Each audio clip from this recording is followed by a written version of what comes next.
గ్లోబల్గా ఇంచుమించు 150 దేశాలకు పైన అప్పుల భారంలో కూరుకుపోయినాయి. ఇప్పుడు కూడా తేరుకోలేని పరిస్థితుల్లో ఉన్నాయి. ఆఫ్రికా కాంటినెంట్ నుంచి Zambia, Congo, Kenya, Asia continent నుంచి శ్రీలంక, పాకిస్తాన్, మంగోలియా, బంగ్లాదేశ్, తుర్కమెనిస్తాన్, నేపాల్ ఇలా చాలా దేశాలు అప్పుల భారంలో కూరుకుపోయి ఇప్పటికి కూడా సతమతం అవుతూనే ఉన్నాయి. దానికి కారణం చైనా. 2025 నాటికి 150 దేశాలకు పైనే $5 ట్రిలియన్ వరకు లోన్లు ఇచ్చింది డ్రాగన్ మాస్టర్ మైండ్ చైనా. ఎయిర్పోర్ట్లు, రోడ్లు, మెగా రైల్వేలు, సీపోర్ట్లు ఇలా పెద్ద పెద్ద ప్రాజెక్టులు నిర్మించి రాబోయే కాలంలో దుబాయ్, సింగపూర్ లాంటి కంట్రీస్గా మారుస్తానని చెప్పేసి ఒక ఇల్యూజన్ క్రియేట్ చేసింది.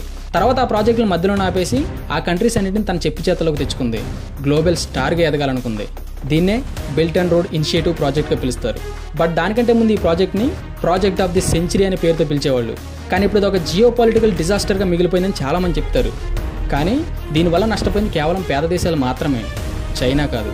చైనా ఎందుకు ఇలా చేసింది? చైనా లాంటి సూపర్ పవర్ని అగ్రరాజ్యాలు ఎందుకని వేలెత్తి చూపిస్తున్నాయి? చైనా మాస్టర్ ప్లాన్ ఏంటి? ఈ వీడియోలో మనం క్లియర్గా తెలుసుకుందాం. సో ఎక్కడ స్కిప్ చేయకుండా చూడండి, ఇంట్రెస్టింగ్గా ఉంటుంది. వీడియో మధ్యలో నేను ఎక్కడ మిమ్మల్ని డిస్టర్బ్ చేయకూడదంటే వెంటనే ఈ వీడియోకి ఒక లైక్ చేసుకోండి. అలానే మన ఛానల్ సబ్స్క్రైబ్ చేసుకుని పక్కన గంట సింబల్ దాన్ని ఆన్ చేసి పెట్టుకోండి. అలానే ఈ వీడియో నచ్చితే మీ ఫ్రెండ్స్ అండ్ ఫ్యామిలీకి షేర్ చేయండి.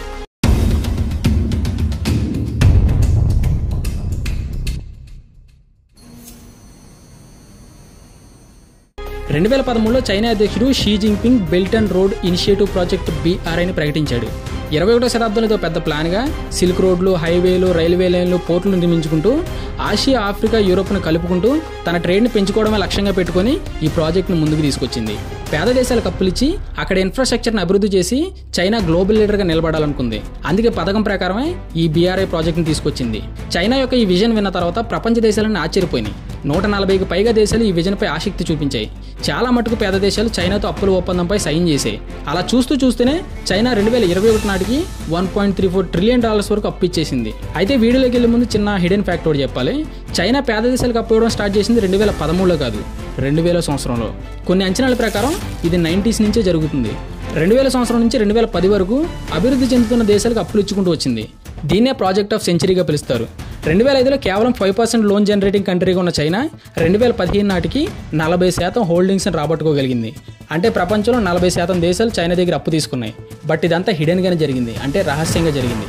కానీ 2013లో అఫీషియల్గా బెల్ట్ అండ్ రోడ్ ఇనిషియేటివ్ ప్రాజెక్ట్ని ప్రపంచం ముందు తీసుకొచ్చింది. అప్పటికే 50 దేశాలకు పైనే చైనా దగ్గర అప్పు తీసుకుని తిరిగి కట్టలేని పరిస్థితుల్లో ఉన్నాయి. That is the hidden fact of China master mind. So ఇప్పుడు మళ్ళీ మనం వెనక్కి మాట్లాడుకుందాం. 2013లో వెస్టర్న్ బ్యాంక్, IMF లాంటి సంస్థలు అప్పులు ఇవ్వడానికి భయపడే దేశాలకి చైనా అప్పులు ఇచ్చుకుంటూ వచ్చింది. అది కూడా $1.2 ట్రిలియన్ వరకు. BRI కేవలం మౌలిక సదుపాయాల ప్రాజెక్టు కాదు, ఇది చైనా యొక్క జియో పొలిటికల్ ఆర్థిక ఎజెండా. నిజానికి చైనాలో గడిచిన కొన్ని సంవత్సరాల్లో ఇండస్ట్రియల్ కెపాసిటీ చాలా ఎక్కువగా పెరిగింది. దాంతో China geopolitical and industrial కెపాసిటీగా ఎదగడం కోసం పేద దేశాలకు అప్పిస్తానంటూ BRI ప్రాజెక్టును రూపొందించింది.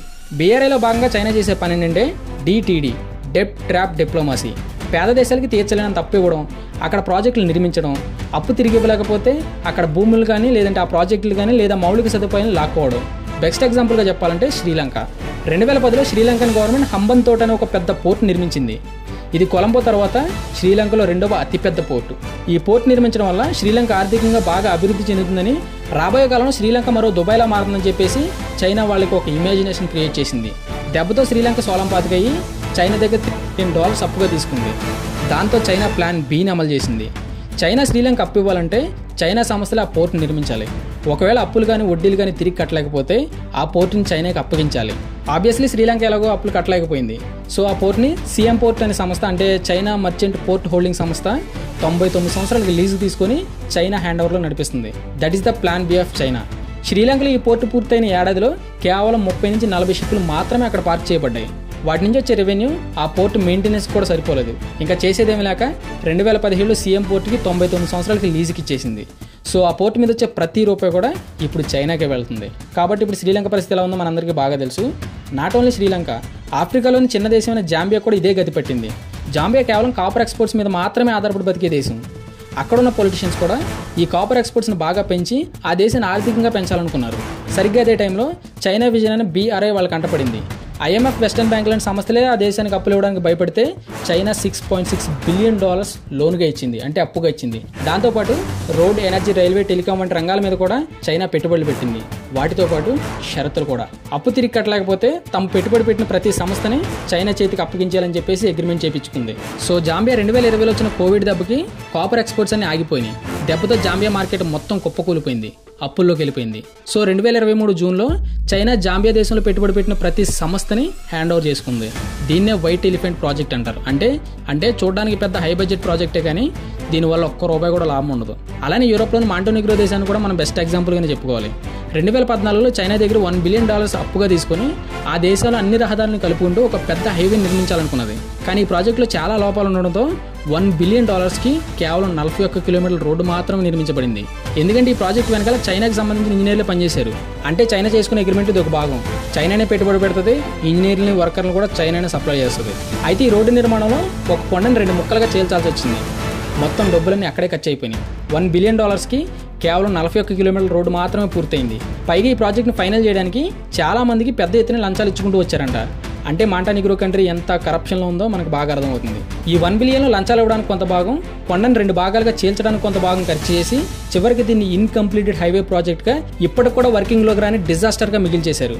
కానీ చైనా దగ్గర చేసిన అప్పులకు మాత్రం ఆ దేశం ఇప్పటికీ వడ్డీలు కడుతూనే ఉంది. అలానే శ్రీలంకలో చైనా ఇంకొక అద్భుతాన్ని కూడా సృష్టించింది. మట్టల రాజపక్ష ఇంటర్నేషనల్ ఎయిర్పోర్ట్. హంబంతోట పోర్టుకి చాలా దగ్గరలో ఉన్న మట్టల రాజపక్ష ఎయిర్పోర్ట్ని $200 మిలియన్ ఖర్చు చేసి నిర్మించింది. దీని ఇప్పుడు వరల్డ్ ఎంప్టీయెస్ట్ ఎయిర్పోర్ట్గా పిలుస్తారు.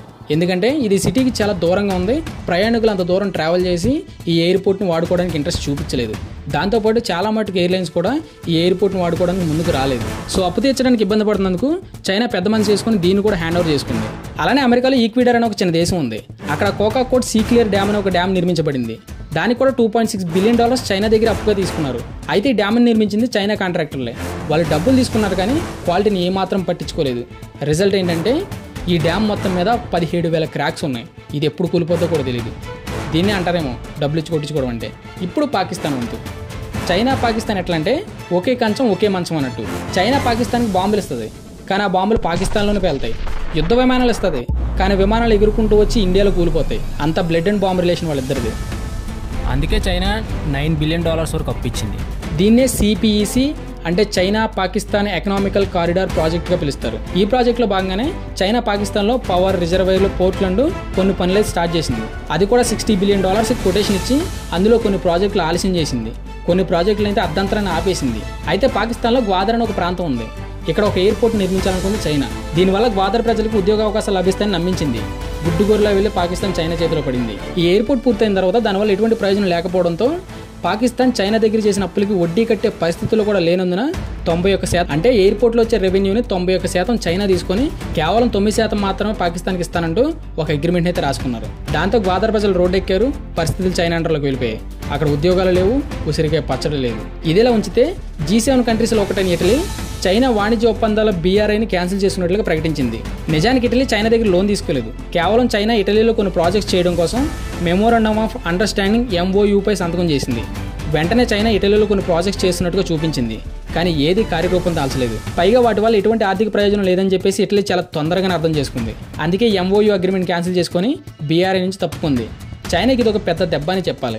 ఎందుకంటే ఇటలీ తర్వాత వెంటనే మలేషియా, మయన్మార్, బంగ్లాదేశ్, నేపాల్ వంటి దేశాలు కూడా ఈ అగ్రిమెంట్ క్యాన్సిల్ చేసుకోవాలని చెప్పేసి చైనాతో చర్చించాయి. బట్ అప్పటికే ఆ దేశాలు తీర్చలేని తప్పులో కూరుకుపోవడంతో ఇక చైనాకి లొంగిపోక తప్పలేదు. ఇదంతా తెలుసుకున్న అమెరికా, యూరోప్ దేశాలు గ్లోబల్ ఇన్ఫ్రాస్ట్రక్చర్ అండ్ ఇన్వెస్ట్మెంట్ అలానే గ్లోబల్ గెట్వేల్ అనే యాక్సెస్ని తీసుకొచ్చారు. అంటే లోన్స్పై తక్కువ వడ్డీ ఇచ్చి ఆ దేశాన్ని వాణిజ్యపరంగా ముందుకు తీసుకెళ్తారనమాట. అలానే ముఖ్యంగా చైనా యొక్క BRIని దెబ్బ కొట్టడం వీళ్ళు లక్ష్యంగా పెట్టుకున్నారు. ఎందుకంటే కేవలం 10 సంవత్సరాల్లోనే చైనా $1 ట్రిలియన్ ఖర్చు చేసి బెల్ట్ అండ్ రోడ్ ఇనిషియేటివ్ ప్రాజెక్ట్ని సక్సెస్ఫుల్గా రన్ చేసింది. కానీ ఇప్పుడు అది the biggest foreign policy failure in modern హిస్టరీగా మిగిలింది. దానికి కారణం చైనా ఎప్పుడు ఏ దేశంలో కూడా అభివృద్ధి చేయాలనుకోలేదు. కేవలం తన ప్రయోజనాల కోసం మాత్రమే వాడుకోవాలనుకుంది. ప్రపంచ దేశాల నుండి జియో పాలిటిక్స్ పెంచుకొని ఎక్స్పోర్ట్స్ని, ఇన్పోర్ట్స్ని చాలా తక్కువ ఖర్చుతో నిర్వహించాలనుకుంది. అందుకే తీర్చలేనంత ఎక్కువ మొత్తం లోన్ ఇచ్చి ఆయా దేశాల ఎయిర్పోర్ట్లు, సీపోర్ట్లు నిర్మించి వాటిని చైనా వాణిజ్యపరంగా వాడుకోవాలనుకుంది. ఎప్పుడైతే బీఆర్ఐ ఒక డెప్ట్ ట్రాప్ డిప్లొమసీని ముద్రించబడిందో చైనా ఎక్కువ మొత్తంలో ఖర్చు చేయడం మొదలుపెట్టింది. ఎందుకంటే ప్రపంచం మొత్తం మీద 100కు పైగా ఎయిర్పోర్ట్లు, సీపోర్ట్లు, హైవేలు చైనా చేతిలోనే ఉన్నాయి. ఎప్పుడైతే చైనా ట్రాప్ బయటపడిందో అన్ని దేశాల్లో ఉన్న అన్ని సంస్థలను తన సొంత డబ్బులతో నడిపించాల్సి వస్తుంది. లేదంటే చైనా కూడా అప్పుల్లో ఒక రూపాయి అడుగు తినాల్సిన పరిస్థితికి వస్తుంది. బీఆర్ఐ వల్ల చాలా దేశాలు నష్టపోయాయి.